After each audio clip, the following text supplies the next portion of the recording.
ચલો મિત્રો, તો આજના નવા વ્લોગમાં કેમ છો બધા મજામાં? આજના વ્લોગની અંદર હું તમને મારા ગામનો ગોંદરું બતાવવાનો છું.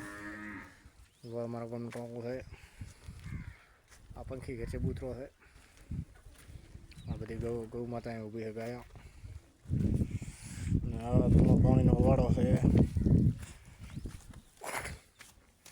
આમાં દૂધની ડેરીના મકાન દેખાય છે. જે આ મકાન દેખાય રહ્યું એ છે ગૌશાળાનું. અંદર જે બધા મહેમાન બીજા આવે, પૂનમનો મેળો બેળો હોય કે નહીં, ત્યારે એની અંદર બધા રહેતા હોય, તેવા માટેનો હોલ છે. આ છે આખું ગામનું તલાવ.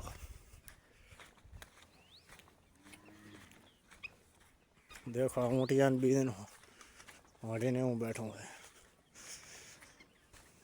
આમાં બધી આ મેન આ નીલી નીલી દેખાય ધ્રુવ છે ને આ બાવળીઓ છે ને આ તળાવની અંદર ઓવરફ્લો પાણી કાઢવા માટેનો ગેટ છે મિત્રો. હવે ગાય ને બીજી ઊભી છે. આમાં દેખાય એ પેપડાના ઝાડ છે. આ ગામનો જૂનો વાડો છે. મિત્રો પાણી અંદર કેનાલનું નાખવામાં આવે છે, એટલે શું છે જેના કારણે પાણી પણ થઈને રહે અને ગાયોને પાણી પીવાની તકલીફ ન પડે. ગામની ગાયો પીએ છે, પ્લસ બહાર ગામની પીએ. હવે મોસેર તળાવની ઉપર આવી ગયો. એક આ ધોનું માતાજીનું મંદિર છે, જે વરસાદના દિવસોમાં બધા ગામના આવે માતા મનાવતા હોય,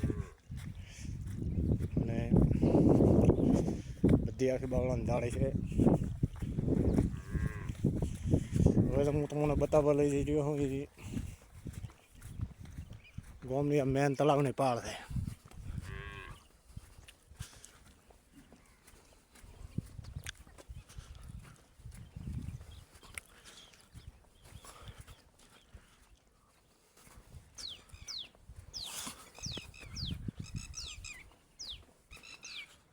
મિત્રો આખી ગામની તળાવની પાળ છે. વિડીયોમાં બન્યા રહે તો હોમો દેખાય એ વડલાને પેપડાનો ઝાડ છે. દેખો આખું તળાવ દેખાતું છે વિડીયોની અંદર. હોમે પાળ છે, ખામે પાળ છે, ચારે કોર મસ્ત ગામનું તળાવ સારું તળાવ છે. તળાવના હોમા કિનારે દેખાય છે એ અમારા લખીનામ દાદાનું મંદિર છે, અને ગૌશાળા છે, રણપરી દાદાનું મંદિર છે, શિવશંકરનું પણ મંદિર છે.